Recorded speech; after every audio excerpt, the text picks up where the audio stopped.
Greetings. We continue our study today in the book of 1 John. We're going to look at the subject of boldness at the judgment from 1 John 4:17 through 19.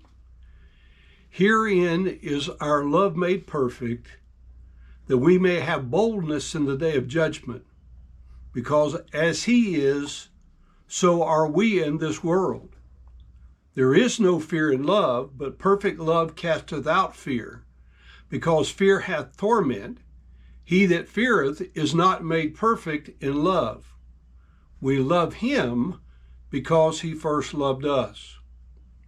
Now, besides being next in this series in 1 John, this message comes as number 3 in a mini-series that we talk about boldness.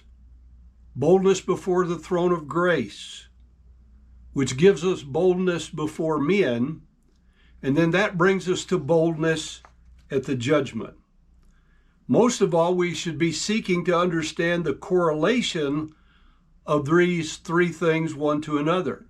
If we're not bold at the throne of grace, we'll not be bold before men, and therefore we will not be bold at the coming judgment.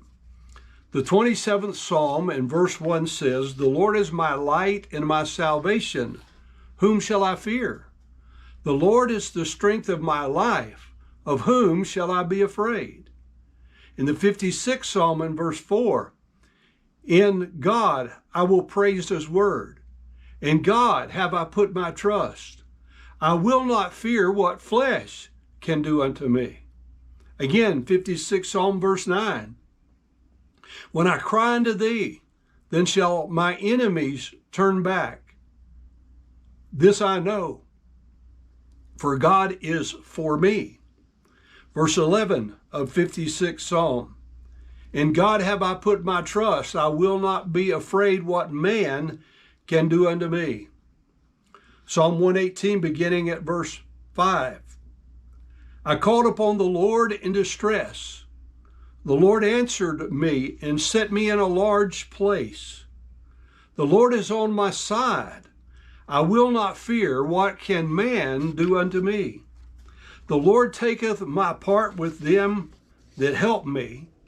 Therefore shall I see my desire upon them that hate me.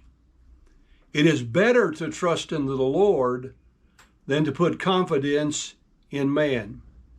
Hebrews 13:5 is quoting from the Old Testament when it says, "For he hath said, I will never leave thee nor forsake thee," so that we may boldly say, "The Lord is my helper, and I will not fear what man shall do unto me."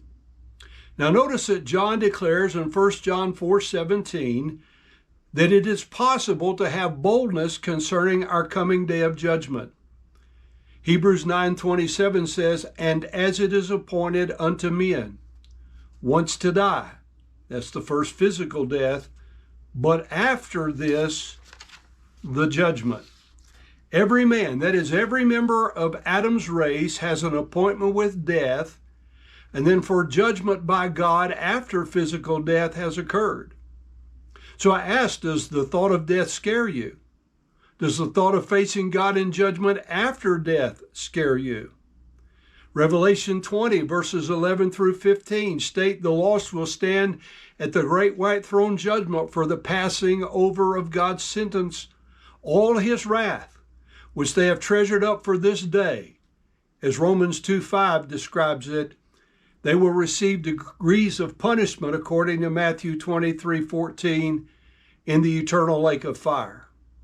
Likewise, according to Romans 14:10 and 2 Corinthians 5:10, the saved will stand at the judgment, the bema seat of Christ, for the gain or loss of eternal rewards. Therefore, I want us to consider two questions as we conclude today. The first is, if you and I were called to death and then to judgment at this very moment, would we have boldness or would we be ashamed? And the second is, how can one have the boldness at the coming judgment concerning which John speaks in 1 John 4:17?